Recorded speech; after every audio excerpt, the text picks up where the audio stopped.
හරි අයිබෝන් 10 වෙනි පේපර් ඩිස්කෂන් එකේ අපි සාකච්ඡා කර කර හිටපු පේපර් එකේ අද පුළුවන් තරම් අපි ඉවරයක් කරන්න බලමු. ඔයාලට මම මේ පේපර් එකේ 10 වසර පේපර් එකේ MCQ 40ම ඉවර කරාද? MCQ 40ම ඉවර කරාද?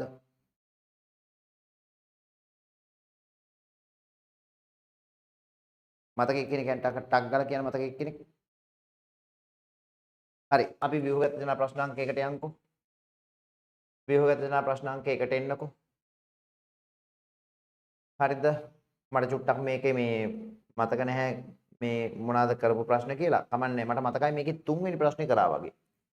3 වෙනි ප්‍රශ්නේ කරා වගේ නෙමෙයි මම ඒක මාක් කරලා තිනවා කරා කියලා. හරි බලාගන්න. සජීවී පදාර්ථයේ ජෛවාණු සෑදී ඇති මූලද්‍රව්‍ය හඳුනා ගැනීමට 10 ශ්‍රේණියේ සිසුන් සිදු කළ ක්‍රියාකාරකමක පියවර කිහිපයක් පහද දැක්වේ. ඒ ඊතා වියලි තත්ත්වයේ පවතින මුම්බීජ කිහිපයක් කැකෑරුම් නලයක දමා රත් කිරීම. දැන් ඔය ප්‍රැක්ටිකල් දෙකක් තියෙනවා මෙන්න මේ සිද්ධිය තුල. ඊතා වියලි තත්ත්වයේ පවතින මුං ඇට. ඒ කියන්නේ මේ විදිහට මුම් බීජ ටිකක් අරගෙන කැකෑරුම් නලයකට දාලා ඒක ඊතා වියලි තත්ත්වයේ තියෙන මුං ඇට ටිකක් අරගෙන කැකෑරුම් නලයකට දාලා රත් කරනවා. මේ යටින් රත් කරනවා. කැකෑරුම් නලයකට දාලා යටින් රත් කරනවා. කැකෑරුම් නලයේ ඉහළ කෙළවර එකතු වූ ද්‍රව බිඳු නිර්ජලීය කොපර් සල්ෆේට් මතට දැමීම. මේ කැකෑරුම් නලයේ උඩ කෙළවර එකතු වෙන ද්‍රව බිඳු මෙන්න මේකේ උඩ කෙළවර එකතු වෙන ද්‍රව බිඳු හරිද නිර්ජලීය කොපර් සල්ෆේට් මතට දැමීම. නිර්ජලීය කොපර් සල්ෆේට් චුට්ටක් අරගෙන ඒක උඩට දානවා ද්‍රව බිඳු. මේ ද්‍රව බිඳු දානවා නිර්ජලීය කොපර් සල්ෆේට් මතට. මට චූටි බබාලා කියන්නකො නිර්ජලීය කොපර් සල්ෆේට් මොන පාටද? නිර්ජලීය කොපර් සල්ෆේට් මොන පාටද? සුදු පාටයි. නිර්ජලීය කොපර් සල්ෆේට් පාවිච්චි කරනවා අපි විද්‍යාගාරයේ ජල බිඳු අඳුර ගන්න. ජලය අඳුර ගන්න. එතකොට නිර්ජලීය කොපර් සල්ෆේට් සුදු පාටයිනේ සුදු පාට නිර්ජලීය කොපර් සල්ෆේට් මතට මෙන්න මේ විදිහට මෙතන රැස් වෙන ජල බිඳු ටිකක් දැම්මට පස්සේ මොකක්ද එන නිරීක්ෂණය? නිල් පාට වෙනවා. සුදු පාට නිර්ජලීය කොපර් සල්ෆේට් ජල බිඳු දැම්මට පස්සේ ජලීය කොපර් සල්ෆේට් වෙනවනේ ජලීය කොපර් සල්ෆේට් නිල් පාටයි. එතකොට ඊතා වියලි තත්ත්වයේ පවතින මුම් බීජ කීපයක් කැකෑරුම් නලයක දමා රත් කරනවා. රත් කරනකොට මෙතනින් වාෂ්පයක් යනවා. ඒ වාෂ්පයෙන් බිඳු ටිකක් නිර්ජලීය කොපර් සල්ෆේට් වලට දැම්මම නිල් පාට වෙනවා. ඉතිරි වූ මුම් බීජ තවදුරටත් අදින් රත් කිරීම. ඉතිරි වෙච්ච මුම් බීජ ටික තව තවත් අදින් රත් කරනවා අලු වෙලා, දැලි වෙලා, කරකුට්ටම් වෙලා යනකල්. කළු පැහැ වූ මුම් බීජයක් ගෙන සුදු පාට කඩදාසියක් මත තියලා අතින් තද කරලා මෙහෙම අතුල්ලනවා. එතකොට නිකන් අඟුරු වගේ රේඛා එනවා. එහෙනම් දැන් මේ දන්නවා අපි ප්‍රැක්ටිකල් දෙකක් තියෙන්නේ. සජල කොපර් සල්ෆේට් සහ නිර්ජලීය කොපර් සල්ෆේට් වල වර්ණ පිළිවෙලින් දක්වන්න. සජල කොපර් සල්ෆේට් වල වර්ණය තමයි සුදු නෙවෙයි නිල්. සජල කියලා කියන්නේ ජලය සහිත. නිර්ජල කොපර් සල්ෆේට් මොන පාටද? සුදු පාටයි. නිර්ජල කොපර් සල්ෆේට් සුදු පාටයි. ඔයාලා ලියා ගන්න. කැකෑරුම් නලයේ ඉහළ කෙළවරේ එකතු වූ ද්‍රව බිඳු නිර්ජලීය කොපර් සල්ෆේට් මතට දැමූ විට ලැබෙන නිරීක්ෂණය සඳහන් කරන්න. සුදු පාට කොපර් සල්ෆේට් නිල් පාට වේ. සුදු පාට නිල් පාට වේ. සුදු පාට කොපර් සල්ෆේට් නිල් පාට වේ. හරිද? නිරීක්ෂණය මගින් තහවුරු කළ හැක්කේ කැකෑරුම් නලයේ ඉහළ කෙළවරේ එකතු වූ ද්‍රවය කුමක් බවද? සුදු පාට කොපර් සල්ෆේට් නිල් පාට වෙනවා නම් අනිවාර්යයෙන්ම කැකෑරුම් නලයේ ඉහළ කෙළවර එකතු වෙච්ච ද්‍රවය මොනවාද? ජලයමයි. ජලයමයි. එම ද්‍රවය තුල අඩංගු වන මුළු ද්‍රව්‍ය දෙක සඳහන් කරන්න. ජලය කියන්නේ H2O නේ බබාලා. ජලය කියන්නේ H2O නම් එම ද්‍රවය තුල අඩංගු වන මුළු ද්‍රව්‍ය දෙක සඳහන් කරන්න. හයිඩ්‍රජන් සහ ඔක්සිජන්. හයිඩ්‍රජන් සහ ඔක්සිජන් තමයි මුළු ද්‍රව්‍ය දෙක. මුළු ද්‍රව්‍ය දෙක සඳහන් කරන්න හයිඩ්‍රජන් සහ ඔක්සිජන්. කළු පැහැ වූ මුම් බීජයක් ගෙන සුදු කඩදාසියක් මත ඉරියැඳ බැලුව විට නිරීක්ෂණය කුමක්ද? අඟුරු රේඛා දැකිය හැක. අඟුරු රේඛා දැකිය හැක. අඟුරු රේඛා දැකිය හැක. ඊළඟට නිරීක්ෂණයෙන් හඳුනා ගන්නා මූලද්‍රව්‍ය කුමක්ද? නිරීක්ෂණයෙන් හඳුනා ගන්නා මූලද්‍රව්‍ය කුමක්ද? කාබන්.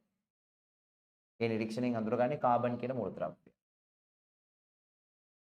අඟුරු රේඛා කියන්නේ කාබන්. ක්‍රියාකාරකමට යොදාගත් මුම් බීජ ඊතා වියලි තත්ත්වයේ පැවතිය යුත්තේ ඇයි? ඒක හරිම පරිස්සමට උත්තර ලියන්න ඕනේ. ඊතා වියලි තත්ත්වයේ පවතින්න ඕනි ඇයි? දැන් ඔයා හිතන්නකෝ මෙහෙම පුතා. තෙතමුම් බීජ ටිකක් අරගෙන මම පරීක්ෂා කරනවා මේකේ ජලය තියෙනවද කියලා. මෝඩ වැඩක්නේ. මෝඩ වැඩක්නේ කරන්නේ. තෙතමුම් බීජ අරගෙන ජලය තියෙනවද කියලා පරීක්ෂා කරන දෙයක් තියෙනවද? ඉතින් කොහොමත් ඒකේ ජලය තියෙනවනේ. මම දන්නවනේ තෙතමුම් ඇට කියලා. තෙතමුම් ඇට ටිකක් අරගෙන ආයිත් ඒකේ ජලය තියෙනවද කියලා පරීක්ෂා කරන දෙයක් තියෙනවද? නැහැ. කාබනික සංයෝගවල එහෙම නැත්නම් කාබනික ද්‍රව්‍යවල ජලය තියෙන බව පරීක්ෂා කරන්න අපි ගන්නවා ඉතාවියලි තත්ත්වයේ තියෙන මුං ඇට. ඒතර අපි දන්නේ නැහැ මේකේ වතුර තියෙනවද නැද්ද කියලා. ඉතාවියලි තත්ත්වයේ මුං ඇට කියන්නේ අපි දන්නේ නැහැනේ වතුර තියෙනවද කියලා. ඒතර ඉතාවියලි තත්ත්වයේ තියෙන මුං ඇට ටිකක් අරගෙන රත් කරලා ඒන ජල වාෂ්ප ටිකක් දැම්මොත් එහෙම කොපර් සල්ෆේට් එන මොකක් හරි වාෂ්පයක් කොපර් සල්ෆේට් වල දැම්මම නිල් පාට වෙනවනම් ජලය තියෙනවා. එහෙනම් ඉතාවියලි තත්ත්වයේ පවතින මුං ඇට ගන්නේ ඇයි? ඇයි ඒ? එතකොට අපිට ස්ථිර වශයෙන්ම අඳුර ගන්න පුළුවන් කාබනික සංයෝගවල ඇත්තම ජලය තියෙනවද නැද්ද කියලා. තෙත සහිත මුං ඇට ගත්තම අපිට ඒක අඳුර ගන්න, ඒ කියන්නේ අඳුර ගන්න දෙයක් නෙවෙයි. කොහොමත් වතුර තියෙනවා කියලා අපි දන්නවා. ඒක නිසා ලියන්න මොකද්ද? ක්‍රියාකාරකමට යොදාගත් මුම් බීජ ඊතා වියලි තත්ත්වයේ පැවතිය යුත්තේ ඇයි? ලියන්න.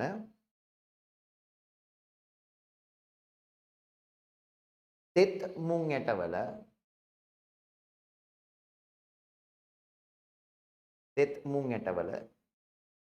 ජලය ඇති බව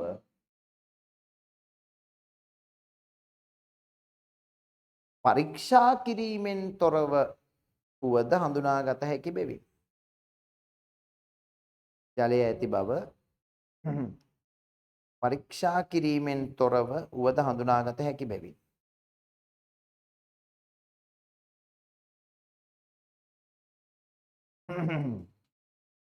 ඊළඟට ක්‍රියාකාරකමෙන් හඳුනාගත් මූලද්‍රව්‍ය හැර සජීවී පදාර්ථයේ බහුලව අඩංගු අනෙකුත් මූලද්‍රව්‍ය කුමක්ද? අපි දැන් ක්‍රියාකාරකමෙන් අඳුරගත්ත මූලද්‍රව්‍ය තුනක් මොනවාද?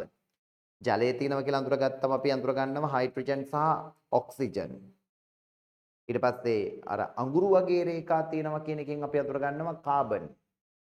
හයිඩ්‍රජන් ඔක්සිජන් මූලද්‍රව්‍ය අඳුරගත්ත ජලයේ තියෙන බවින් ඊට පස්සේ කාබන් අඳුර ගන්නවා අපි අඟුරු රේඛා වලින්. එතකොට හයිඩ්‍රජන් ඔක්සිජන් කාබන් හැර සජීවී පදාර්ථයේ තියෙන තවත් මූලද්‍රව්‍ය මොනවාද? නයිට්‍රජන්. එහෙනම් මෙතෙන් උත්තරේ නයිට්‍රජන්. ඊළඟට බලන්න තවත් ක්‍රියාකාරකමකදී ඊතා තනුක ජලීය පිෂ්ඨ මිශ්‍රණයකට මුම් බීජ යොදා ගැනීමෙන් සකස් ආගත් ඇමයිලේස් නිස්සාරකයකින් සම පරිමා එකතු කර මිශ්‍ර කරන ලදී. එම මිශ්‍රණයෙන් බිඳුවක් සුදු පිඟන් ගඩොලක් මත තබා X නම් ද්‍රාවණයෙන් බිඳුවක් දමා වර්ණ විපර්යාසයක් නිරීක්ෂණය කරන ලදී. මේ ආකාරයට මිනිත්තු 2කට පමණ එම මිශ්‍රණයෙන් බිඳුවක් සුදු පිඟන් ගඩොලක් මත තබා X නම් ද්‍රාවණයෙන් බිඳුවක් දමා වර්ණ විපර්යාසයක් නිරීක්ෂණය කරන ලදී. සමාන නිරීක්ෂණ ලැබෙන විට ක්‍රියාකාරකම නවතුරු ලැබීය. අන්න රයිට්. මේක ඔයාලා දන්නවා. මේ මොකද්ද මේ ප්‍රැක්ටිකල් එක? පිස්ටේ ද්‍රාවණයක් ගන්නවා. ඒ පිස්ටේ ද්‍රාවණයට දානවා අපි මුම් බීජ ටිකක්, පැලවෙන මුම් බීජ ටිකක් අරගෙන පුතා හොඳට අඹරලා යුෂ ටිකක් අරන් ඒ ටික දානවා. ඒ පැලවෙන මුම් බීජ වල තියෙනවා කියලා අපි දන්නවනේ ඇමයිලේස් එන්සයිමය. පැලවෙන මුම් බීජ වල තියෙනවා ඇමයිලේස් එන්සයිමය. ඒතර මේ තියෙන පිස්ටේ ද්‍රාවණය. පිස්ටේ ද්‍රාවණයට ඇමයිලේස් එන්සයිමය දැම්මම ඔතන සිද්ධ වෙනවා ජීර්ණයක්. ඒ සිද්ධ වෙන ජීර්ණය ඇත්තටම ජීර්ණය වෙන්න කොච්චර වෙලාවක් යනවද සහ ජීර්ණය වෙනවද කියලා අපි බලාගන්නේ සුදු පාට පිඟන් ගඩොලක් අරගෙන ඔය සුදු පාට පිඟන් ගඩොල මතට මෙන්න මේ ද්‍රාවණයෙන් මෙන්න මේක ඇතුලේ තියෙන මේ ඇමයිලේස් පිෂ්ඨය ද්‍රාවණයෙන් බිඳුවක් තියෙනවා මේ පිඟන් ගඩොල උඩ.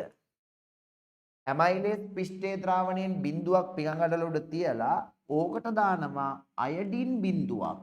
අයඩීන් ද්‍රාවණයෙන් බිඳුවක් දානවා. අයඩීන් ද්‍රාවණයෙන් බිඳුවක් දැම්මට පස්සේ අපිට පෙන්වන නිරීක්ෂණය තමයි නිල් පාටට හුරු කළු පාට. නිල් පාටට හුරු කළු පාටක් මෙතනින් පෙන්නනවා නම් බබාලා මෙන්න මේ ද්‍රාවණයේ තාමත් පිෂ්ඨයේ තියෙනවා. මිනිත්තු දෙකක් තියෙන්න ඇරලා ආයිත් මේ ද්‍රාවණයෙන් බිඳුවක් තියලා ආයිත් අයඩීන් ද්‍රාවණයෙන් බිඳුවක් දැම්මම ඊට පස්සේ නිරීක්ෂණය නිල් පාටට හුරු කළු පාටක් ඒත් පෙන්නනවා කියන්නේ තාමත් මේක ඇතුලේ පිෂ්ඨයේ තියෙනවා. තව විනාඩි දෙකකට පස්සේ ආයිත් මේකෙන් බිඳුවක් කරන් මේක උඩ තියලා අයඩින් ද්‍රාවණයෙන් බිඳුවක් දැම්මම ලාවට වගේ නිල් පාටට උඩු කළු පාටක් පෙන්වනවා කියන්නේ චුට්ට ප්‍රමාණයක් පිෂ්ඨයේ තියෙනවා. චුට්ටි ප්‍රමාණයක් පිෂ්ඨයේ තියෙනවා. ලොකුවට නෙවෙයි චුට්ටි ප්‍රමාණයක් පිෂ්ඨයේ තියෙනවා. තවත් මිනිත්තු දෙකකට පස්සේ ආයිත් මේකෙන් බිඳුවක් කරන් මේ පිඟන් ගඩොල උඩ තියලා අයඩින් බිඳුවක් දැම්මට පස්සේ ලාවට වගේ නිල් පාටට උඩු කළු පාටක් තියෙනවා කියන්නේ යාන්තමට මේකේ පිෂ්ඨයේ තියෙනවා. තව විනාඩි දෙකකට පස්සේ බිඳුවක් කරන් තියලා අයඩින් බිඳුවක් දැම්මට පස්සේ අයඩින් වල ලාදුබුරු පාට විතරක් පෙන්වනවා නම් නිල් පාටට හුරු කළු පාටක් පෙන්වන්නේ නැත්තම් අයඩින් වල තියෙන පාට වෙනස් වුණේ නැත්තම් අයඩින් ලාදුබුරු පාටයි ලාදුබුරු පාට විතරක් පෙන්වනවා නම් දැන් මෙතන පිෂ්ඨේ නැහැ. දැන් මෙතන පිෂ්ඨේ නැති උනේ ඇයි? ඇමයිලේස් එන්සයිම් මේ මගින් පිෂ්ඨය ජීර්ණය කරලා. එහෙනම් ක්‍රියාකාරකමට යොදාගත් X ද්‍රාවණය කුමක්ද? X ද්‍රාවණය කියන්නේ අයඩීන්. X ද්‍රාවණය අයඩීන්. ක්‍රියාකාරකමට යොදාගත් X ද්‍රාවණය කුමක්ද? අයඩීන්. අයඩීන්. ක්‍රියාකාරකම අවසන් කොටසේ සමාන නිරීක්ෂණ ලැබෙන විට මොකද්ද මේ සමාන නිරීක්ෂණ කියන්නේ? දැන් පිඟන් ගඩොල උඩ මෙහෙම තියුවා නිල් කළු නිල් කළු නිල් කළු අඩුයි නිල් කළු අඩුයි දුඹුරු පාට දුඹුරු පාට දුඹුරු පාට දුඹුරු පාට දුඹුරු පාට දුඹුරු පාට දුඹුරු පාට. ඒ කියන්නේ සමාන නිරීක්ෂණයක් ආරම්භ කරනවා කියලා කියන්නේ ප්‍රතික්‍රියාව උතරින් අවසන්. ඒ කියන්නේ ජීර්ණය අවසන් වෙලා. ක්‍රියාකාරකම අවසන් කොටසේ සමාන නිරීක්ෂණ ලැබෙන විට වර්ණය කුමක්ද? ලාදුඹුරු පාට. ලාදුඹුරු පාට. එහෙම නැත්නම් කෙනෙක් කහ දුඹුරු පාට කියලා ලියලා තියෙනවා නම් ඒත් කමක් නැහැ. පිදුරු දුඹුරු පාට කියලා ලිව්වත් කමක් නැහැ. ලා දුඹුරු පාට එහෙම නැත්නම් පිදුරු දුඹුරු පාට එහෙම නැත්නම් කහ දුඹුරු පාට. X නම් ද්‍රාවණයෙන් බිඳුවක් දැමීමට ජලීය පිෂ්ඨ මිශ්‍රණය සුදු පාට පිඟන් අඩලක් මත තැබීමෙන් සැලසෙන වාසිය කුමක්ද? ඉතින් ඕනම වර්ණ විපර්යාසයක් අපිට පැහැදිලිව හඳුන ගන්න නම් පුතා බෑග්ග්‍රවුන්ඩ් එක සුදු පාට වෙන්න ඕනි. දැන් මේ තියෙන මේ බෝඩ් එකේ බෑග්ග්‍රවුන්ඩ් එක සුදු පාට නිසා තමයි ඔයාලට මාව කැපිලා පේන්නේ. මේ බෑග්ග්‍රවුන්ඩ් එකත් මේකත් කළු වුණා නම් ඔයාලට මාව පේන්නේ නැහැ. තේරුණාද? මම hina වුණා නම් පේනවා. කළු කුමාරයා hina වුණා වගේ. ඉතින් ඕනම වර්ණ විපර්යාසයක් පැහැදිලිව බලා ගන්න පුළුවන් අපිට ලා පාට එහෙම නැත්නම් සුදු පාට බෑග්ග්‍රවුන්ඩ් එක. ඒක නිසා තමයි මේ වර්ණ විපර්යාස පැහැදිලිව බලා ගන්න සුදු පාට පිඟන් අඩුලක් ගන්නෙ. එහෙනම් ලැබෙන වාසිය කුමක්ද? වර්ණ විපර්යාස පැහැදිලිව හඳුනාගත හැක. වර්ණ විපර්යාස පැහැදිලිව හඳුනාගත හැක. වර්ණ විපර්යාස පැහැදිලිව හඳුනාගත හැක. මුම්බීජ මගින් ඇමයිලේස් නිස්ථාරකයක් පිළියෙල කරගන්න ආකාරය සරලව විස්තර කරන්න. මුම්බීජ ටිකකින් කොහොමද ඇමයිලේස් නිස්ථාරකයක් හදාගන්නේ? ඉස්සරලාම කරන්නේ පළවෙනි ස්ටෙප් එක තමයි මුම්බීජ ප්‍රරෝහණය වෙන්න සලස්වනවා. හරි ඕන ලියාගන්න උත්තර ටික මුම්බීජ ප්‍රරෝහණය වීමට සලස්වයි. පළවෙනි මුම්බීජ වල තමයි ඇමයිලේස් තියෙන්නේ. මුම්බීජ ප්‍රරෝහණය වීමට සලස්වයි.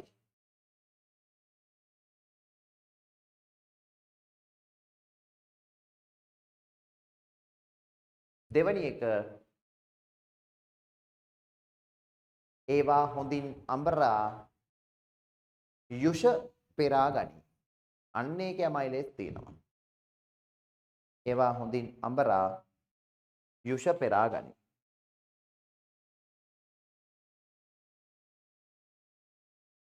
ඒවා හොඳින් අඹරා යුෂ පෙරා ගනි. යුෂ පෙරා ගනි.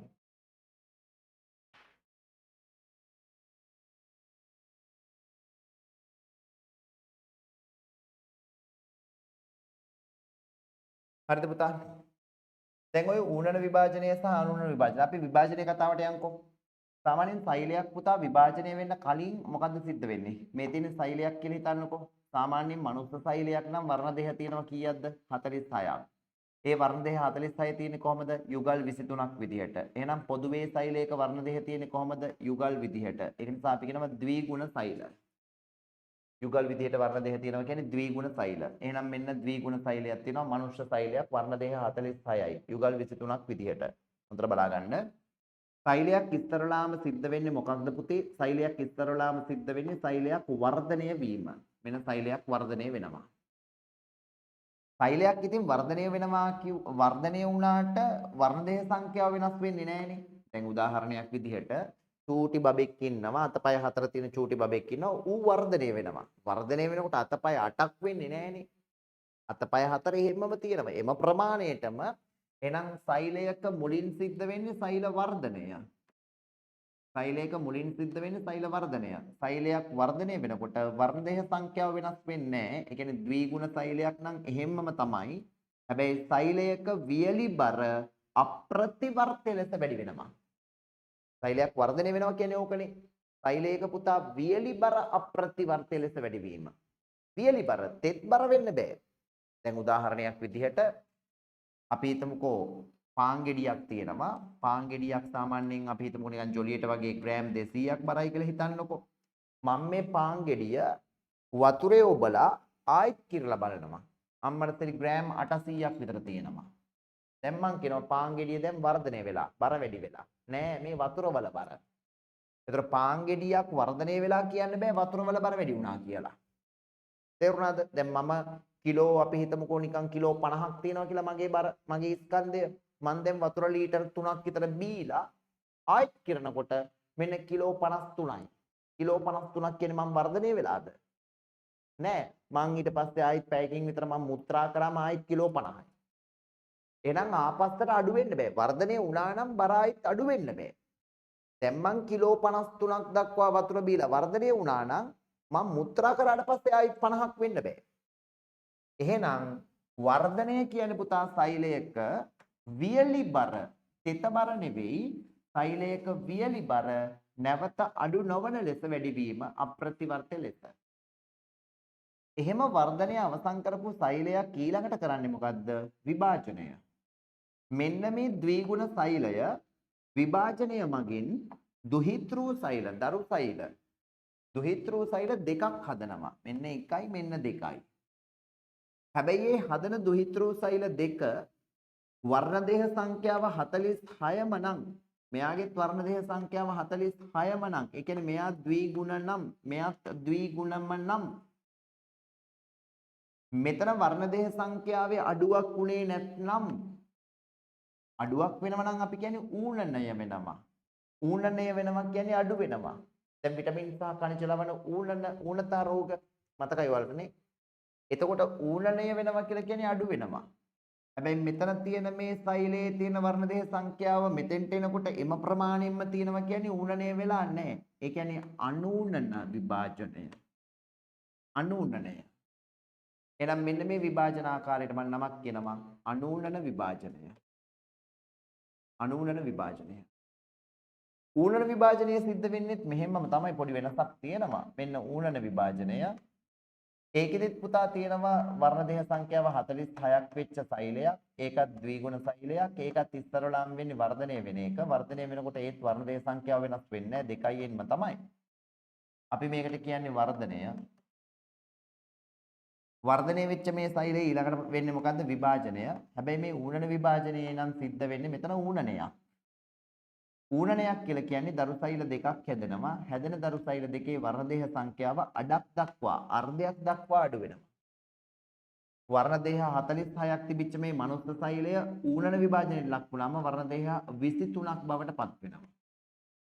වර්ණ දේහ 23ේම දෙකක් බවට පත් වෙනවා. වර්ණ දේහ 23ක් කියන්නේ n ඒක ගුණ සෛල දෙකක් බවට පත් වෙනවා. මෙන්න මේ විභාජන ක්‍රමය එතකොට බබාලා මොකද්ද? ඌනන විභාජනය. මෙන්න මේ විභාජන ක්‍රමය ඌනන විභාජනය. මෙහෙම ඌනන විභාජනයෙන් ලක් වෙච්ච මේ සෛල දෙක ලක් වෙලා හැදිච්ච මේ සෛල දෙක ඊළඟට මොකද්ද වෙන්නේ? ආයිත් මේක විභාජනය වෙනවා දෙකකට. එහෙම විභාජනය වෙලා ආයිත් සෛල දෙක දෙක හතරක් හදනවා. එහෙනම් මේ ඌනන විභාජනයේදී මෙන්න මේ සෛලය ෆයිනලි සෛල හතරක් බවට පත් වෙනවා. හැබැයි මෙතන සිද්ධ වෙන්නේ ඌනනයක් නෙවෙයි මෙතන සිද්ධ වෙන්නේ අනූනනය.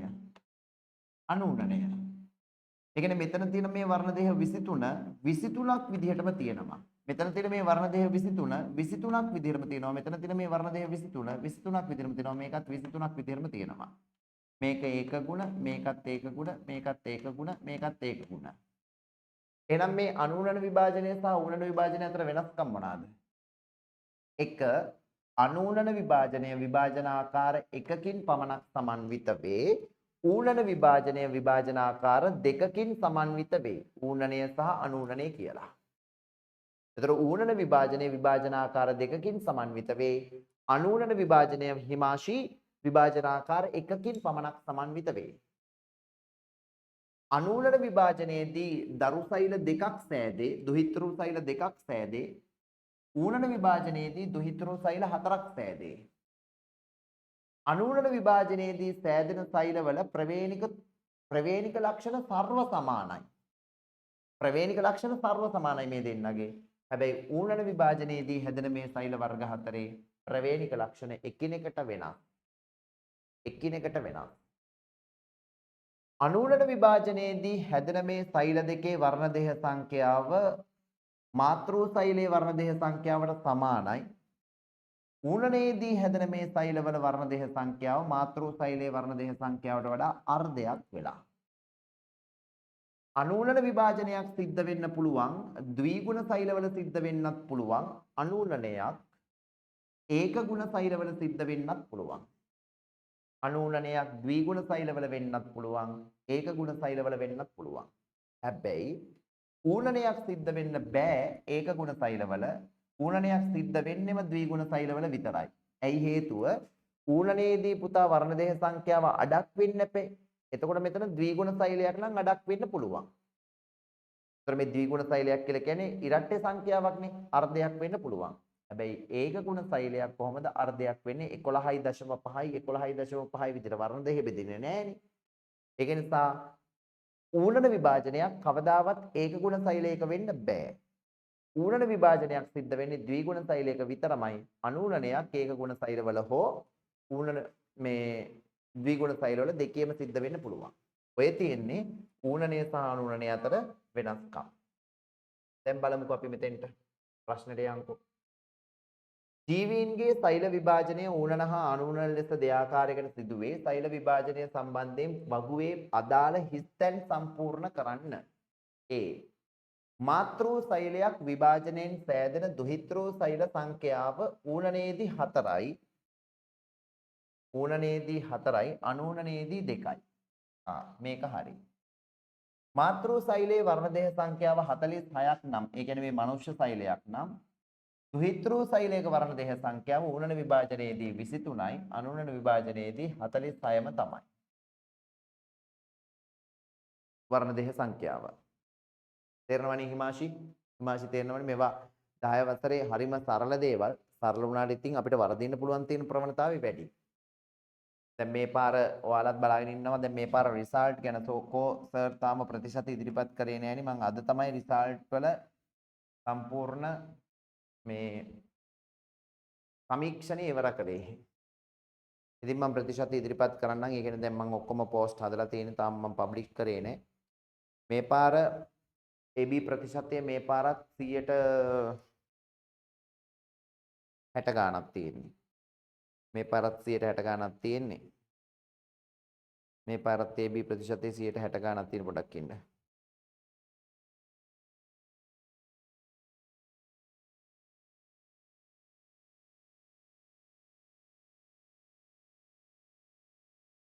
දැන් මම මේ මාස 6කට කලින් මම මේ සැරේ 11 වසරේ පේපර් ක්ලාස් පටන් ගත්තෙත් මට 80 කියන මට්ටමට යන්න පට්ට ආසාවක් තියෙන්නේ. මම ඒ වෙනුවෙන් තමයි පට්ටම මහන්සි වෙන්නේ. මම දැන් 10 වසරේ පේපර් ක්ලාස් එකෙම ගිය සැරවල වල තිබුණේම නෑනේ. මාස 6කට කලින් පළාත් පේපර්ස් එහෙම සාකච්ඡා කරන පේපර් ක්ලාස් තිබුණේම නෑනේ. නමුත් මේ පාර තියෙනවා 66.6යි. 66.6යි A සාමාර්ථ 144.4ක් තියෙනවා B සාමාර්ථ 122.2ක් තියෙනවා C සාමාර්ථ 119.4ක් තියෙනවා S සාමාර්ථ 13.8යි. දැන් W බිඳුවයි. සුපුරුදු පරිදි W බිඳුවයි S 13.8යි. ඉතින් W බිඳුවයි S 13.8යි C 19.4යි. S අඩුම W බිඳුවයිනේ S අඩුම C ඊට වඩා චුට්ටක් වැඩි. හැබැයි වැඩිම ප්‍රතිශතයේ A සාමාර්ථ AB ප්‍රතිශතය ගත්තම 66.6යි. එතකොට ඒක පට්ට රිසල්ට් එකක්. ඒ කියන්නේ ඉන්න ළමයි සංඛ්‍ය දැන් අපි හිතමුකෝ ළමයි දෙන්නෙක් ඉන්නව නම් ගුරුවරයෙකුට ළමයි දෙන්නෙක් ගුරුවරයෙකුට හිටියොත් මතක තියාගන්න ඔයාලා හිතයි අයියෝ ළමයි දෙන්නෙක් ගෙන්නම් ඉතින් මොකක්ද පරිසරට ඒක තමයි භයානකම ළමයි දෙන්නගෙන් දෙන්නටම තියෙන්නේ S දෙකක් නම් 100ට 0.0යි AB ළමයි දෙන්නගෙන් එකෙකුට නම් තියෙන්නේ A එකක් හෝ B එකක් නම් 150යි AB ළමයි දෙන්නගෙන් දෙන්නටම එකක් හෝ B එකක් තියෙනවා කියලා කියන්නේ 100%ක් AB. හැබැයි අපි හිතමුකෝ ගුරුවරයෙක් ගාව ළමයි 1000ක් ඉඳලා AB තියෙන්නේ 250ක් නම් 125යි AB. ඒතර ළමයි 1000ක් ඉඳලා 250ක් AB කියන්නේ ඉතිරි 750ට මොනවද තියෙන්නේ? නම් ප්‍රශ්න තියෙනවා. AB ප්‍රතිශත අහන්න ගුරුවරුන්ගෙන්. ළමයි සංඛ්‍යාවෙන් මේ ළමයි සංඛ්‍යාවෙන් ප්‍රතිශතය හැදෙන්නේ. ඒතර ළමයි සංඛ්‍යාවෙන් ප්‍රතිශතය. දැන් මට AB ප්‍රතිශත මට 2023 67.4යි. 67.4යි 2023 2024 70.7ක් හැදුවා. 2025 වෙනකොට 66.6කට අඩු වුණා. මොකද මට මාසයක් විතර පන්ති කරන්න බැරි වුණා. 2025 සෙට් එකට. ඒවා ඔක්කොම දැන් 2026 සෙට් එක වෙනකොට ඒවා ඔක්කොම අකාමකා ගිහිල්ලා නැවතත් මම වැඩිපුර මාස 6කට කලින් පේපර් ඩිස්කෂන් එකෙන් පටන් අරගෙන 10 වසරේ පේපර් ඩිස්කෂන් පවා මේ දැන් කරගෙන යනවා මේ දැන් කරගෙන යන්නේ ඒක අධික මහන්සියක් මේ පර ලබනවා මොකද මං 80 මට්ටම 80 ලෙවල් එකට එනවමයි 80ට 2026 එනවමයි AB ප්‍රතිශතය හදනවමයි එහෙම හැදුවට පස්සේ මට එන ආතල් එකක් එනවා ඊළඟ අවුරුද්දෙත් මාස 6කට කලින් පේපර් ක්ලාස් පටන් ගන්න ඔය විදිහට දිගටම කරගෙන යනවා ඉතින් මේ තියෙන්නේ ඒ සත්‍ය වශයෙන්ම ආයේ මට මේවා බොරු කරලා 67.4යි 2023 67.4යි 2024 70.7යි 2025 66.6යි 2023ටත් වඩා අඩුයි 2023ටත් වඩා අඩුයි 2024ටත් වඩා අඩුයි 2025 අඩු වුණා පැහැදිලිද එතකොට මට මාසයක් විතර පන්ති කරන්න බැරි වුණානේ උන් ටික පොඩ්ඩක් ඉතින් එහින් මෙහින් චුට්ටක් අවුල් ගියා එතන ඒක නිසා නිසාමයි මේ පර රිසල්ට් එක මට 80 මට්ටමටවත් ගන්න ඕන නිසා මම මේක මේව කරේ.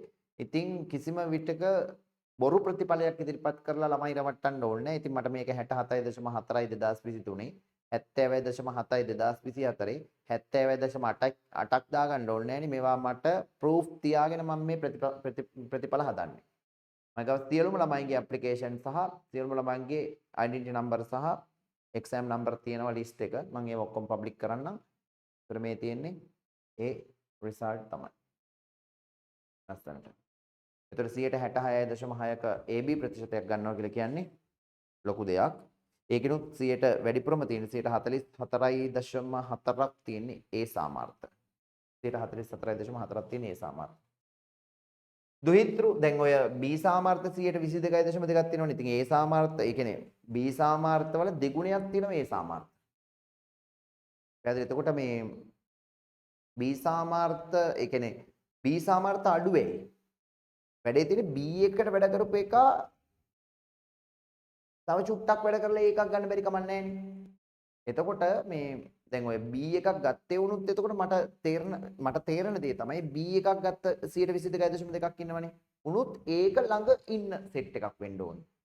මොකද කවදාවත් B එක 100ට ළඟ B එකක් ගන්න නැහැ. දැන් B 100 එකේ වගේ මට්ටමේ ඉන්න එක ළඟම තියෙන B එකක ඉන්න පුළුවන්. ඒතර දැන් අපි හිතමුකෝ 65 66 67 වගේ B එකක් තියෙන එකෙක් කියමුකෝ. ඌ එතකොට ඇත්තටම B එකේ දැනුමේ තියෙන එකෙක් නෙවෙයි. ඌ 100 එකේ මට්ටමේ ඉන්න එකෙක්.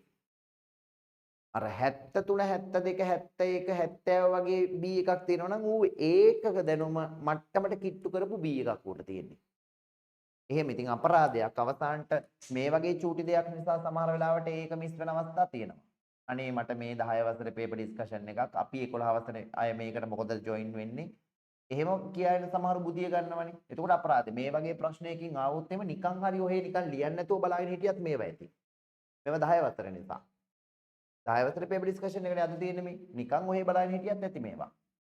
දුහිතෘ සෛල නැවත විභාජනයට ලක්වන නොවන බව. දුහිතෘ සෛල නැවත විභාජනයට ලක්වන හෝ කියලා එන්න ඕනි. නොවන බව. දුහිතෘ සෛල නැවත විභාජනයට ලක් වෙන උණන විභාජනයට ලක් වෙනවා. අනුණන විභාජනයේදී නැවත විභාජනයට ලක් වෙන්නේ නැහැ. මොකද ඌනන විභාජනයේදී විභාජන ආකාර දෙකක් තියෙනවා. විභාජනය වෙච්ච වෙලා හැදිච්ච දුහිතෘ සෛල නැවතත් විභාජනය වෙනවා. හරි. සත්ත්ව දේහයට අයත් දර්ශීය සෛලයක් පහත රූපයේ දැක්වේ. ABC ඉන්ද්‍රයිකා හඳුනාගෙන නම් කරන්න. ඒ කියන්නේ මොකද්ද? රළුවන්තක් ප්ලාස්මීය ජාලිකාවක්. මට පේනවා වටේට රයිබෝසෝම වගේ තියෙනවා. රළු අන්තක් ප්ලාස්මීය ජාලිකා.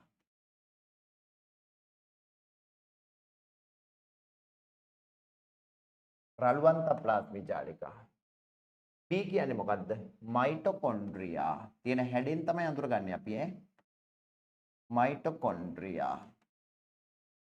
B කියන්නේ මයිටොකොන්ඩ්‍රියා. ඊට පස්සේ E කියන්නේ මොකද්ද? න්‍යෂ්ටිකාව. E කියන්නේ න්‍යෂ්ටිකාව. H කියන්නේ ගොල්ගි දේහ. G කියන්නේ ප්ලාස්මය. I කියන එක්කෙනා නම් එච්චර පැහැදිලි නෑ රයිබෝසෝමයක් වගේ විය යුතුයි. රයිබෝසෝමයක් වගේ විය යුතුයි. එහෙම නැත්නම් කුඩා රික්තකයක් වෙන්නත් පුළුවන්. මට තේරෙන විදිහට මෙන්න මේවත් මේ කුඩා රික්තකනේ. මොකද මේක ශාක සෛලයක් නෙවෙයි මේක සත්ව සෛලයක්. හේතුව තමයි මේ න්‍යෂ්ටි තියෙන මැදනේ සෛලේ. න්‍යෂ්ටි තියෙන සෛලේ මැද නම් මේක සත්ව සෛලයක්. සත්ව සෛලයක කුඩා රික්තක තියෙන්න පුළුවන්. විශාල මධ්‍ය රික්තකයක් තියෙන්න බෑ. මෙම සෛලයේ දැකිය නොහැකි සියලුම ශාක සෛලවල ඇති ව්‍යුහය කුමක්ද? සියලුම ශාක සෛලවල තියෙන මේකේ දැකිය නොහැකි ව්‍යුහය කුමක්ද? හර්තලව නෙවෙයි. හර්තලව ලියන්න බෑ. ඇයි ඒ? සියලුම ශාක සෛලවල නෑනේ. හර්තලව. සියලුම ශාක සෛලවල තියෙනවද හර්තලව? මට මතකද විභාජක පටක. විභාජක පටකවල විභාජක සෛලවල නෑනේ හර්තලව. හරි නිකන් අර ආදුනික ගුරුවරිය මතකද ඔයාලට මං කිව්වා. ඉස්කෝලේට උගන්වන්නේ ආදුනික ගුරුවරියක් කන්න බොන්නවත් වෙලාවක් නැහැ හර්තලව නැහැ කිව්වා. ඒ වගේම මේ වගේ මොනාගේද? දෘඩස්තර පටකවල තියෙන උපල සෛල තන්තු සෛලවල නැහෙනි හර්තලව. අනිත් එක හැම සෛලයකම මධ්‍ය රික්තකක් නැහැ. මං කිව්වා විභාජක පටකවල තියෙන විභාජක සෛලවලත් මධ්‍ය රික්තකයක් නැහැ. හැබැයි හැම සෛලයකටම තියෙනවා මොකද්ද? සෛල බිත්තිය. ශාක සෛල වලට. එහෙනම් හැම ශාක සෛලයකටම තියෙන ඉන්ද්‍රයිකාව කුමක්ද? සෛල බිත්තිය. අන්න කල්පනා කරන්න ඕනි තැන් ඈ. මෙතන හරිතලවය කියලා ලියලා තිබුණා නම් වැරදි. පහත එක් එක් කාර්ය ඉටු කෙරෙන ඉන්ද්‍රයිකාව ව්‍යුහය නම් කර ඇති අක්ෂරය ලියන්න. ශක්තිය නිපදවන්නේ මයිටොකොන්ඩ්‍රියමෙන්. මයිටොකොන්ඩ්‍රියම කියන්නේ B.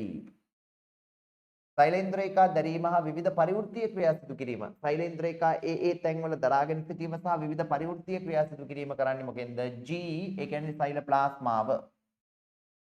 G කියන්නේ සෛල ප්ලාස්මාව.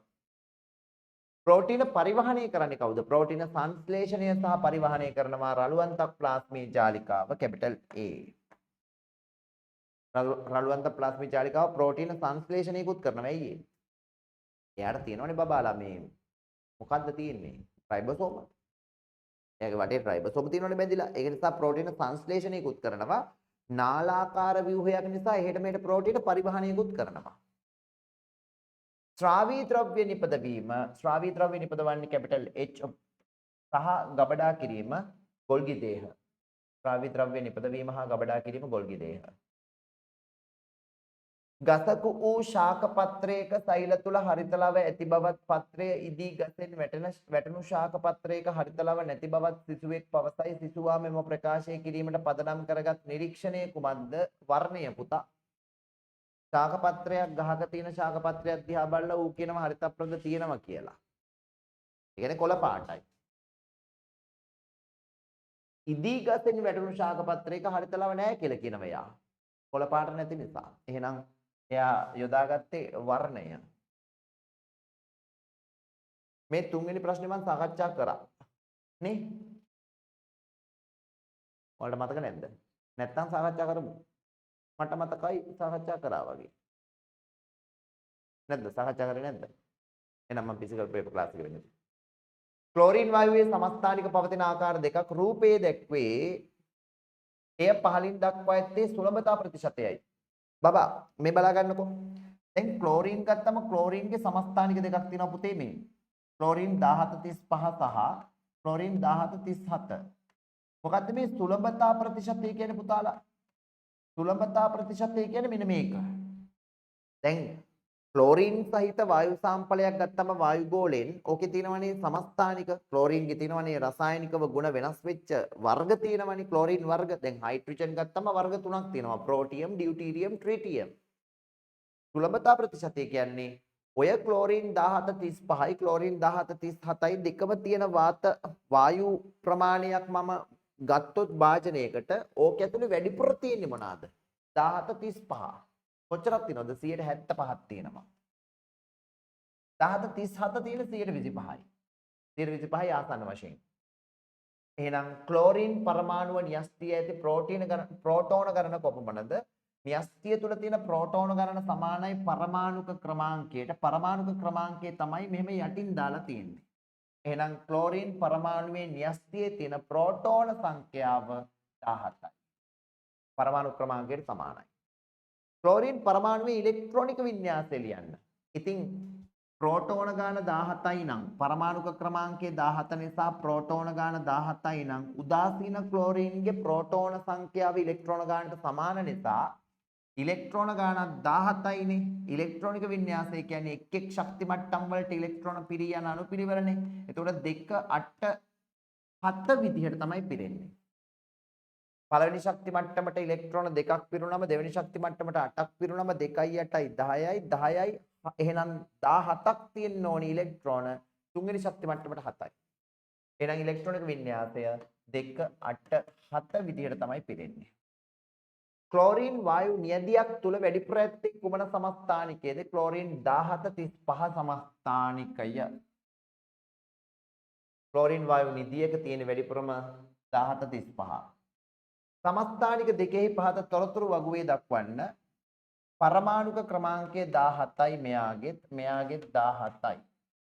ස්කන්ධ ක්‍රමාංකය මෙයාගේ 35යි මෙයාගේ ස්කන්ධ ක්‍රමාංකය 37යි. නියුට්‍රෝන සංඛ්‍යාව මෙයාගේ නියුට්‍රෝන ගාන ස්කන්ධ ක්‍රමාංකය කියන්නේ මොකද්ද? ස්කන්ධ ක්‍රමාංකය කියන්නේ ප්‍රෝටෝන සංඛ්‍යාවේ නියුට්‍රෝන සංඛ්‍යාවේ එකතුව. ස්කන්ධ ක්‍රමාංකය 35 නම් මෙයාගේ ප්‍රෝටෝන සංඛ්‍යාව 17 නම් ප්ලස් නියුට්‍රෝන සංඛ්‍යාව කීයද? එතකොට නියුට්‍රෝන සංඛ්‍යාව කියන්නේ මේක සරල සමීකරණයක් නේ. නියුට්‍රෝන සංඛ්‍යාව උක්ත කරාම 17 ගේනවා මේ පැත්තට අඩු කිරීමක් විදිහට 35න් 17ක් අඩු කරාම 18ක් වෙනවා. එහෙනම් නියුට්‍රෝන සංඛ්‍යාව 18යි. මෙයාගේ ගත්තම නියුට්‍රෝන සංඛ්‍යාව කීයද? 37න් 17ක් අඩු කරාම නියුට්‍රෝන 20යි. එහෙනම් ඔය තියෙන නියුට්‍රෝන සංඛ්‍යාව. මේවා හරි ලේසි කිව්වට ලේසි ඉතින් වැඩ කරපු ළමයින්ටනේ 10 වසරෙත් පට්ට කට්ටක් කාලා පට්ට විදියට තියරි ක්ලාස් වල හැරගෙන ඉඳලානේ පේපර් ක්ලාස් වල හැරගෙන ඉඳලා එක පොකුරට ඉඳලා 10 වසර ගොඩ දාගෙන දැන් ඉතින් මේ වගේ එකක් සාකච්ඡා කරනකොට පට්ට ලේසි වගේ දැනෙනවා නම් සතුටු වෙන්න. ඒක අතේ දිදුලනවා. එච්චරයි. පැහැදිලිද? මට ඉතින් මූණු බල්ලා කියන්න පුළුවන්. උඹ ඒකක් ගන්නවා උඹ ගන්නෙ මේකක් කියලා කියන්න පුළුවන්. හරි. සමස්ථානික ලෙස හඳුන්වන්නේ කුමක්ද? සරලව පහදන්න. සමස්ථානිකයක් කියන්නේ මොකක්ද එතකොට? සමස්ථානිකයක් කියන්නේ මොකක්ද? පරමාණුක ක්‍රමාංකයේ සමාන උද ස්කන්ධ ක්‍රමාංකයේ එකිනෙකට වෙනස් වූද එකම මූලද්‍රව්‍යයේ විවිධ ප්‍රභේද. පරමාණුක ක්‍රමාංකයේ සමාන උද ස්කන්ධ ක්‍රමාංකයේ එකිනෙකට වෙනස් වූද එකම මූලද්‍රව්‍යයේ විවිධ ප්‍රභේද. අපි ඒකට කියනවා සමස්ථානික. නියුට්‍රෝන නොමැති හයිඩ්‍රජන් සමස්ථානිකයේ සම්මත නිරූපණය දක්වන්න. නියුට්‍රෝන නොමැති හයිඩ්‍රජන් සමස්ථානිකය කියන්නේ මොකක්ද? දැන් හයිඩ්‍රජන්ගේ සමස්ථානික තුනයි H11 H12 H13. ඔය තියෙන හයිඩ්‍රජන්ගේ සමස්ථානික තුනයි. අපි මෙයාලගේ නියුට්‍රෝන සංඛ්‍යාව බලමුකෝ. ස්කන්ධ ක්‍රමාංක 1යි පරමාණු ක්‍රමාංක 1යි නම් එකෙන් එකක් අඩු වුණාම නියුට්‍රෝන බිඳුවයි. ස්කන්ධ ක්‍රමාංක 2යි පරමාණු ක්‍රමාංක 1යි නම් දෙකෙන් එකක් අඩු කරාම නියුට්‍රෝන 1යි. ස්කන්ධ ක්‍රමාංක 3යි පරමාණු ක්‍රමාංක 1යි නම් තුනෙන් එකක් අඩු වුණාම නියුට්‍රෝන 2යි. එහෙනම් නියුට්‍රෝන ගාන බිඳුව නියුට්‍රෝන නොමැති හයිඩ්‍රජන් සමස්ථානිකයේ සම්මත නිරූපණය තමයි H11. නියුට්‍රෝන නොමැති හයිඩ්‍රජන් පරමාණුවේ සම්මත නිරූපණය H11. හයිඩ්‍රජන් හා ක්ලෝරින් වල සංයුජතා පිළිවෙලින් දක්වන්න. සංයුක්තාවේ ගන්න අපි ආවර්තා වගුවෙන්. අහා හිහි ලිති බෙහෙත් බොන්න කාමරේ නයිටිය ඔතාගෙන පපා නිදි. නන්දා මාලනීගේ අලුත්ම සින්දුව ප්‍රේම සාගරේ කෙල්ලගේ ආදරේ කළු කෙල්ල. දැන් මේකේ කාණ්ඩාංක ගත්තම් පුතේ පළවෙනි කාණ්ඩයේ මේ පළවෙනි කාණ්ඩයේ සංයුක්තාවය 1යි. පළවෙනි කාණ්ඩයේ සියලුම දෙනාගේ සංයුක්තාවය 1යි.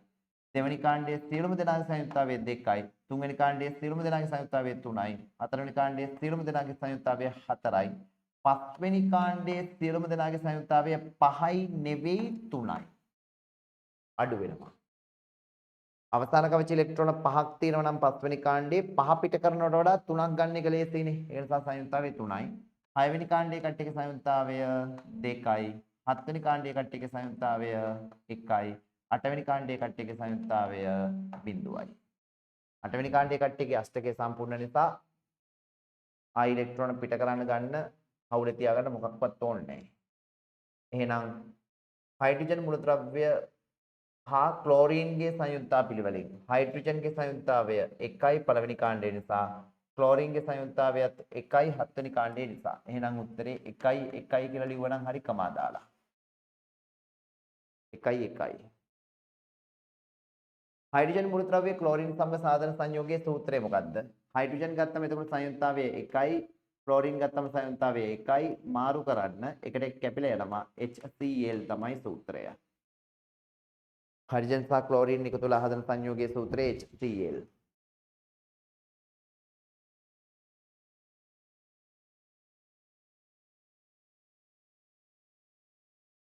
HCl.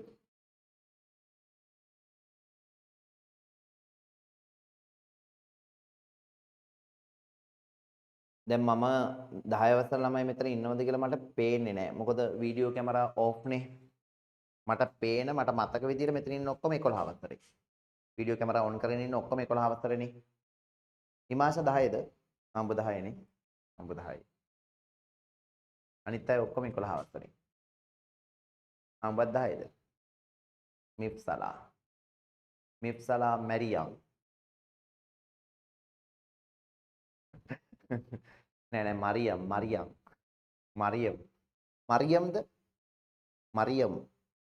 මාරියම්. ඔක්කොටම ඔව් කියනවා බං. ඒකේ මැරියම් කිව්වත් ඔව් කියනවා. හරි මේ අහන්න. එතකොට මේවා මේ මිප්සලා මේවා අවුලක් නැද්ද තේරෙනවද හොඳට? සරලයිනේ. ඉමාශ අවුලක් නැහැනේ. ඒ කියන්නේ ඉන්න මට්ටම වව් මරු. එනේ මේක තේරෙනවා නම් මරු. වව්. ඊළඟ දවසේ පේපර් එකක් දුන්නම කරලා තියාගන්න. ෆුල් පේපර් එකම කරලා තියාගන්න. හරියට කෙලින්ම හරිය දාලා නිකන් ඉන්න. ඒ කියන්නේ පුළුවන්. ආයෙක විස්තර ඕනේ. වැරදි ඒවට රතු පෑනෙන් හරි උත්තරේ ලියන්න. ඒ වගේ රතු පෑනෙන් ලියවෙන තැන් ගොඩක් වැඩිද අඩුද කියලා බලන්න. ඊළඟ පේපර් එකේ ඊට පස්සේ ආයෙත් සංසන්දනය කරන්න රතු පෑනෙන් හැදෙන තැන් වැඩිද අඩුද කියලා. පැහැදිලිද? එන්න රතු පෑනෙන් හැදෙන තැන් අඩුයි කියලා කියන්නේ එන්න වැඩේ කොට. රතු පෑනෙන් හැදෙන තැන් ටිකත් එක්ක බලන්න. එහෙම ඒ කියන්නේ ලියලා තියාගන්න.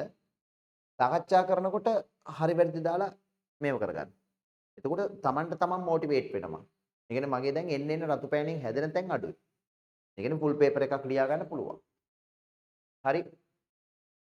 හතරවෙනි ප්‍රශ්නෙටත් යන් අපි සිසුන් දෙදෙනෙකු වස්තුවක් චලිත වීම කෙරෙහි බලපාන සාධක පිළිබඳව සොයා බැලීමට යොදාගත් ඇටෝම් දෙකක P හා Q රූප මගින් දැක්වේ. මේක හරි ටික මේක ලොකු දෙයක් නෙවෙයි.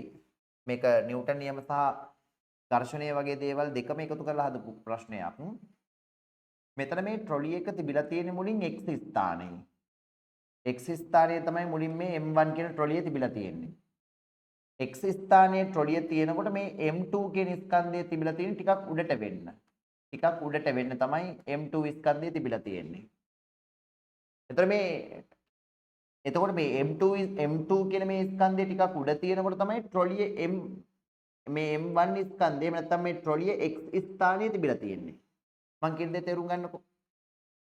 x ස්ථානයේ ට්‍රොලිය තියෙනකොට දැන් නූල මෙහෙට ඇදෙනවනේ. නූල මෙහෙට ඇදෙනවා කියලා කියන්නේ m2 ස්කන්ධයේ තිබිලා තියෙන චුට්ටක් උඩ. හැබැයි මේ ට්‍රොලිය මෙහෙම අතහරිනකොටම m2 ස්කන්ධයේ බර පහලට ක්‍රියාත්මක වෙලා බර කියලා කියන්නේ මොකද්ද? W සමානයි mg නේ. ඒතර m2 නිසා ඇති වෙන බර කොච්චරද? m2g නේ. m2g.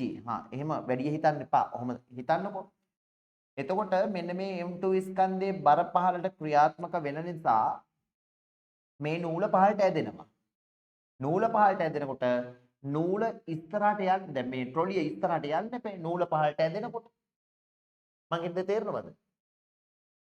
එතකොට නූල මෙහෙම පල්ලෙහාට ඇදෙනවා. මෙතන තිබිච්ච මේ වස්තු m2 වස්තුව පල්ලෙහා මට්ටමට එනකොට නූල පහලට ඇදෙනවනේ. නූල පහලට ඇදෙනකොට නූල මෙහින් මෙහෙට යනවා. නූල මෙහින් මෙහෙට යනවා කියන්නේ ට්‍රොලිය x ස්ථානයේ සිට y ස්ථානයට යනවා. මගෙන් දෙ පැහැදිලුණාද? තේරුණාද? තේරුණා. රූපේ p රූපේ m2 ස්කන්ධයේ කිලෝග්‍රෑම් එකක්ලු. m2 ස්කන්ධයේ kilogram එකක්ලු. ඔන්න බලාගන්න. කිලෝග්‍රෑම් එකක්ලු. m1 ස්කන්ධයේ සහිත රෝධ m1 ස්කන්ධයේ සහිත රෝධ හොඳින් කරකැවෙන ට්‍රොලිය. m1 ස්කන්ධයේ සහිත රෝධ හොඳින් කරකැවෙන ට්‍රොලිය. හොඳින් කරකැවෙනවා කියන එකේ තේරුම තමයි ඝර්ෂණය නැහැ කියලා හිතන්නේ. ඝර්ෂණයක් තිබුණා නම් හොඳින් කරකැවෙන්නේ නැහැ. තටමනි කරකැවෙන්නේ. එමේ රෝධවල ඝර්ෂණයක් නැහැ හෝ ඝර්ෂණය අඩුයි කියන එක මේ පෙන්වන්නේ හොඳින් කරකැවෙන රෝධ කියලා. පැහැදිලිද? හොඳින් කරකැවෙන රෝධ. එතකොට දැන් පන්තියේ ලකුණු අඩු නැහැ කියන එක පෙන්වන්නේ කොහොමද? පුතා හොඳට වැඩ කරගෙන යනවා අම්මේ කියලා සර් කියනවා අම්මත් එක්ක. පුතා හොඳට වැඩ කරගෙන යනවා කියලා කියන්නේ අවුල් නැහැ කියන එකනේ. අන්න ඒ වගේ තමයි. හොඳින් කරකැවෙන රෝධ කියන්නේ ඝර්ෂණයක් නැහැ. හොඳින් කරකැවෙන රෝධ හොඳින් කරකැවෙන ට්‍රොලිය m2 ස්කන්ධය. m2 ස්කන්ධය මගින් යෙදුණු බලය නිසා ඒකාකාර සුමට පෘෂ්ඨයක් සහිත ලෑල්ලෙහි. ඒකාකාර සුමට පෘෂ්ඨයක් සහිත ලෑල්ලේ. මට තියෙනවා මෙතන පට්ට වචන ටිකක් හිතන්න. ඒකාකාර සුමට පෘෂ්ඨයක් සහිත ලෑල්ලේ. ඒ කියන්නේ මේ ලෑල්ලම ඒකාකාරව සුමට පෘෂ්ඨයක් සහිත ලෑල්ලක්. ඒ කියන්නේ ඝර්ෂණේ නැහැ. රෝධවලත් ඝර්ෂණේ නැත්තම් ලෑල්ලෙත් ඝර්ෂණේ නැත්තම් අනේ දෙයියනේ කුමන කතාවද බලමුකෝ අපි. ලෑල්ලෙහි x සිට y දක්වා චලිත වී ඇත. මේ ට්‍රොලිය x වල ඉඳලා y දක්වා චලිත වෙලා තියෙනවා. පුතා හිතනකොට මේ හැම වචනයක් ගානේ හිතන්න පුරුදු වෙන්න ඕනේ. නැත්නම් මේක මත පිටින් හිතලා මේක අතහැරියම මේක මෙහෙට යනවා. ඕක විතරක් හිතලා බෑ. හොඳින් කරකැවෙන ට්‍රොලිය ඒකාකාර සුමට පෘෂ්ඨයක් සහිත ලෑල්ල x සිට y දක්වා ගමන් කරනවා. ට්‍රොලිය y වෙත පැමිණි විට m2 ස්කන්ධය පොළවේ වදිනවා. වැදිලා ස්පර්ශ වෙනවා. ඒ කියන්නේ මෙහෙම වෙන්නේ වැඩේ. හරිද? මෙහෙම නූල තියෙනවා පල්ලෙහාට තියෙනවා m2 ස්කන්ධය මෙහෙම අතින් අල්ලගෙන ඉන්නවා මං. මෙතන ට්‍රොලියත් මං අතින් අල්ලගෙන ඉන්නවා. දෙකම එකපාර මං අතහරිනවා. දෙකම එකපාර අතහරිනකොට m2 ස්කන්ධය කියලා මෙහෙම දඩස් ගාලා පොළවේ වදිනවා. අර ට්‍රොලිය x වල ඉඳලා y වලට එනවා. අහන්නේ මේක පොළවේ වදිනකොට m2 ස්කන්ධය මෙහෙම පොළවේ වදිනකොට ට්‍රොලිය x වල ඉඳලා ආපු ට්‍රොලිය y වල නවතිනවද මෙහෙම දඩස් ගාලා?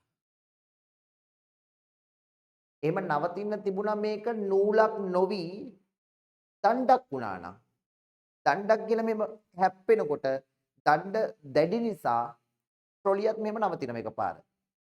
හැබැයි අනිත් එක තමයි x වල ඉඳලා y වලට ට්‍රොලිය ඇවිල්ලා මේ m2 ස්කන්ධයේ පොළවේ වැදුනා කියලා x වල ඉඳලා y වලට ඇවිල්ලා මෙයාට නවතින්න බෑ. හේතුව මොකද්ද? ඝර්ෂණයක් නැහැ නවතින්න. පෘෂ්ඨවලත් ඝර්ෂණයක් නැහැ, රෝදවලත් ඝර්ෂණයක් නැහැ. ඝර්ෂණයක් නැත්තම් බාහිර අසමතුලිත බලයක් නැහැනේ. ඝර්ෂණ බලය කියන්නේ පෘෂ්ඨ වලින් ආපස්සට දෙන චලිතයට විරුද්ධව ආපස්සට දෙන මේ බලයක්. නිව්ටන් කියනවා වස්තුවක් මත බාහිර අසමතුලිත බලයක් නැත්තම් බාහිර අසමතුලිත බලයක් නැත්තම් එක්කෝ වස්තු නිශ්චලව ඉන්නවලු එක්කෝ ඒකාකාර ප්‍රවේගයෙන් යනවලු. එහෙනම් ওই වස්තුව x වල ඉඳලා ඇවිල්ලා y වල නවතින්න බෑ. මේ m2 ස්කන්ධය පොළවේ වැදුනත් මෙහෙම අර ට්‍රොලිය ඉස්සරහටම එනවා. වැඩේ තේරුණාද? වැඩේ පැහැදිලිද? තේරුණාද? එතකොට මෙයා ගිහිල්ලා බිම වැදුනත් මේ ට්‍රොලිය ඉස්සරහටම එනවා, ඉසඩ් පැත්තට එනවා. ට්‍රොලිය තවදුරටත් ඉසඩ් දෙසට චලනය වේද? yes. ඝර්ෂණය නැති නිසා හොඳේ මේ වස්තුවට පෘෂ්ඨ රෝධ හොඳින් කරකැවෙනවා කියලා කියපු නිසා තමයි මම බය නැතුව උත්තරේ yes කියලා කිව්වේ. M2 ස්කන්ධය මගින් ට්‍රොලිය කෙරෙහි ඇති කරන බලය ඇදීමක්ද නැතහොත් තල්ලු කිරීමක්ද? කියන්න බලන්න ඔයාලා. සරලයි. M2 මගින් ට්‍රොලිය මත ඇති කරන බලය ඇදීමක්ද තල්ලු කිරීමක්ද?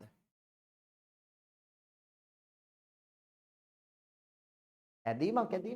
පල්ලෙහාට අදිනවනේ මේ තන්තුවෙන් පල්ලෙහාට අදිනවනේ. එතකොට මේ තන්තුවෙන් මෙහෙට අදිනවනේ ට්‍රොලිය. අදිනවා ඇදීමක්.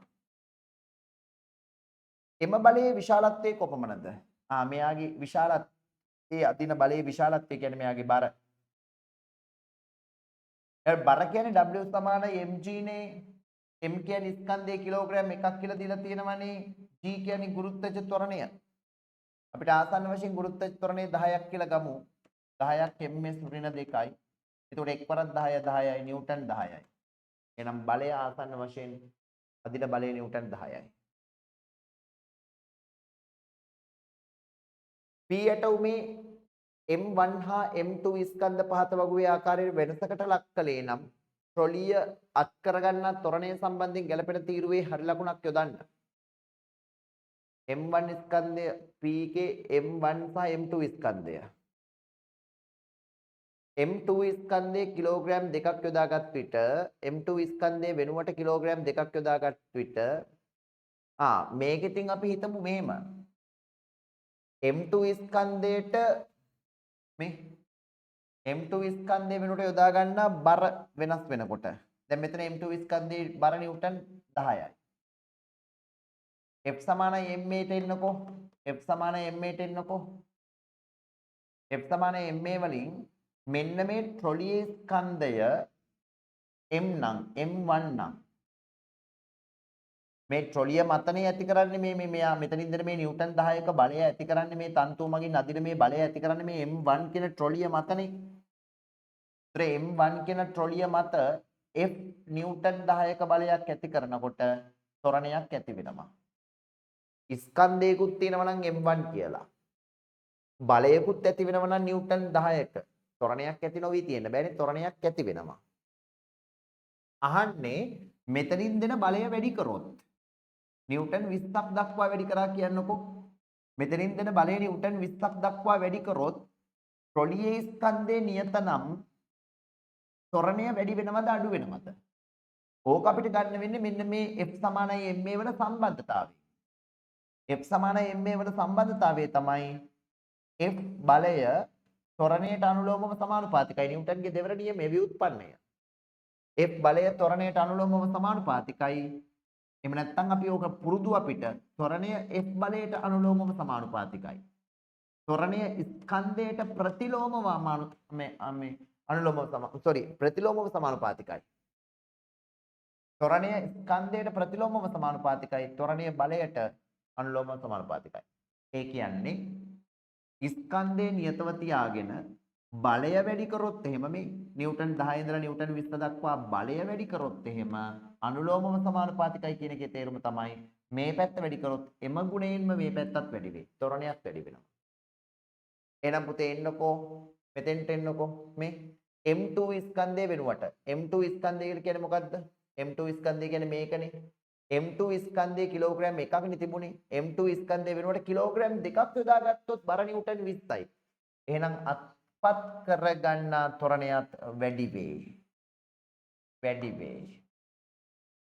M2 ස්කන්ධය වෙනුවට කිලෝග්‍රෑම් 0.5ක් යොදාගත්තොත් ඒ කියන්නේ බර අඩු වෙනවා. කිලෝග්‍රෑම් එකක් යොදාගත්තම නිව්ටන් 10ක් නම් කිලෝග්‍රෑම් 0.5ක් කියලා කියන්නේ නිව්ටන් 5යි. ඒතර බර අඩු වෙනකොට බලය අඩු වෙනකොට ත්වරණය අඩු වෙයි. M2 ස්කන්ධය වෙනස් නොකොට ඒ M2 ස්කන්ධය වෙනස් නොකොට ඒ කියන්නේ බර නිව්ටන් 10 කියන එක වෙනස් කරන්නේ නැහැ. M2 ස්කන්ධය මගින් ලබා දෙන්නේ බර නිව්ටන් 10ක් නේ පල්ලෙහාට.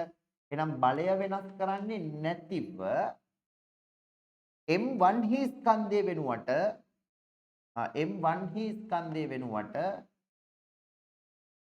M1 හි ස්කන්ධය වෙනුවට M1 ස්කන්ධයට වඩා අඩු ස්කන්ධයක් යොදාගත් විට M1 ස්කන්ධයට වඩා ස්කන්ධය අඩු වෙනකොට ත්වරණය වැඩි වෙනවා. ප්‍රතිලෝමව සමානුපාතිකයි කියන්නේ ඕකනේ. ප්‍රතිලෝමව සමානුපාතිකයි කියන්නේ මේ පැත්තේ ඉර යට අඩු වෙනකොට මේ පැත්ත වැඩි වෙනවා. අනුලෝමව සමානුපාතිකයි කියන්නේ මේ පැත්ත වැඩි වෙනකොට මේ පැත්තත් වැඩි වෙනවා. මේ පැත්ත අඩු වෙනකොට මේ පැත්තත් අඩු වෙනවා. ප්‍රතිලෝමව සමානුපාතික වෙනකොට ස්කන්ධය අඩු වෙනකොට ත්වරණය වැඩි වෙනවා. ස්කන්ධය වැඩි වෙනකොට ත්වරණය අඩු වෙනවා. එහෙනම් M1 ස්කන්ධයට වඩා අඩු ස්කන්ධයක් යොදාගත් විට M1 ස්කන්ධයට වඩා අඩු ස්කන්ධයක් යොදාගත් විට ත්වරණය වැඩි වේ. ත්වරණය වැඩි වේ. M1 ස්කන්ධයට වඩා වැඩි ස්කන්ධයක් යොදාගත් විට M1 ස්කන්ධයට වඩා වැඩි ස්කන්ධයක් යොදාගත් විට ත්වරණය අඩු වේ. ත්වරණය අඩු වේ. හරිම පරිස්සමට මෙන්න මේ සම්බන්ධතා අරගෙන කල්පනා කරන්න ඕනි ප්‍රශ්න මේවා.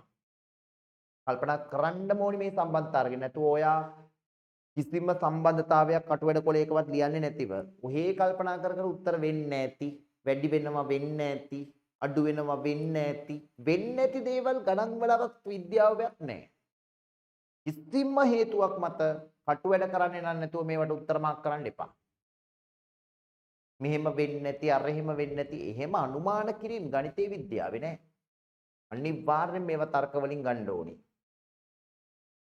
ඉහත වගුවේ දත්ත මගින් වස්තුවක් අත් කර ගන්නා ත්වරණය සඳහා බලය මෙන්ම වස්තුවේ ස්කන්ධයේද බලපාන බව තහවුරු වේ. මෙම තොරතුරු ඇතුළෙන් ගොඩනැගිය හැකි නියමය කුමක්ද? නිව්ටන්ගේ දෙවන නියමය. ඒතොර නියමයක් ලියන්න. නිව්ටන්ගේ දෙවන නියමය කියලා නියමයක් ලියන්න. වස්තුවක් මත ඇතිවන ත්වරණය ඒ මත යොදන බලයට අනුලෝමව සමානුපාතික වන අතර වස්තුවක් මත ඇතිවන ත්වරණය ඒ වෙත යොදන බලයට අනුලෝමව සමානුපාතික වන අතර වස්තුවේ ස්කන්ධයට ප්‍රතිලෝමව සමානුපාතික වේ. වස්තුවේ ස්කන්ධයට ප්‍රතිලෝමව සමානුපාතික වේ. නිව්ටන්ගේ තුන්වන නියමය සඳහන් කරන්න සෑම ක්‍රියාවකටම විශාලත්වයෙන් සමාන ඌද දිශාවෙන් ප්‍රතිවිරුද්ධ ඌද ප්‍රතික්‍රියාවක් ඇත. සෑම ක්‍රියාවකටම විශාලත්වයෙන් සමාන ඌද දිශාවෙන් ප්‍රතිවිරුද්ධ ඌද ප්‍රතික්‍රියාවක් ඇත. ඔහු තමයි නිව්ටන්ගේ තුන්වන නියමය. Q රූපයේ ට්‍රොලිය මත M1 ස්කන්ධය තබා ඒ තුලා තැටියෙහි M2 ස්කන්ධය තැබූ විට ට්‍රොලිය චලිත නොවිය. ඊට හේතුව ඝර්ෂණ බලය ක්‍රියාත්මක වීමේයයි එක්සිසුවෙක් පැවසීය.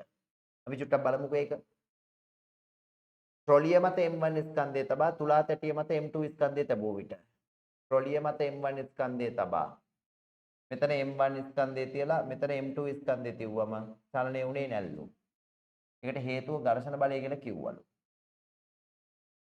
Q වැටුමේ ඝර්ෂණ බලය ක්‍රියාත්මක විය හැකි ස්ථාන 3ක් දක්වන්න. Q වැටුමේ ඝර්ෂණ බලය ක්‍රියාත්මක වෙන්න පුළුවන් ස්ථාන 3ක් දක්වන්න. එකක් තමයි මොකක්ද? එකක් තමයි ට්‍රොලිය සහ පෘෂ්ඨය අතර. ට්‍රොලිය සහ පෘෂ්ඨය අතර. මට ටිකක් අද අසනීපෙන් ඉන්නේ මේ. තෙමුණාද කොහෙද?